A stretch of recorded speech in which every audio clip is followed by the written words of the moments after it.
ஜெப ஊழியத்துல ஃபெலோஷிப் வைங்க, ஜெப ஊழியத்துல ஐக்கியம் வச்சுங்க, அது ஆசீர்வாதம். சொல்லுங்க ஆமென் சொல்லுங்க. ஆமென். ஜெப வீட்டுக்குள்ள இது ஒரு ஜெப வீடு, ஜெப கூடாரம் பேர் வச்சிருக்காங்க. நான் தாழ்மையோடு சொல்றேன், குழந்தை இல்லாதவங்க நீங்க யாராவது வந்தீங்கன்னா குழந்தை நின்னுடுங்க.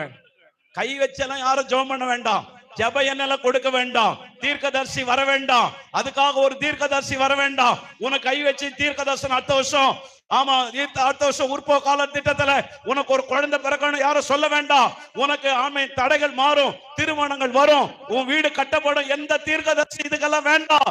தீர்க்கதரிசி வீடு கட்டுவதற்காக அழைக்கல, தீர்க்கதரிசி தேவனால் அனுப்பப்படுகிற வார்த்தைகளை சொல்லுகிறவன் தான் தீர்க்கதரிசி. அல்லேலூயா சொல்லுங்க ஆமென் சொல்லுங்க. இந்த ஊழியத்தோடு நீங்க வைங்க. இங்க கால் வச்சிருக்கிறீங்களே, இங்க கால் உங்க கால் பட்டிருக்கிறதுல உங்க வீட்டுக்கு போய் இந்த காலை தூக்கி வைங்களா.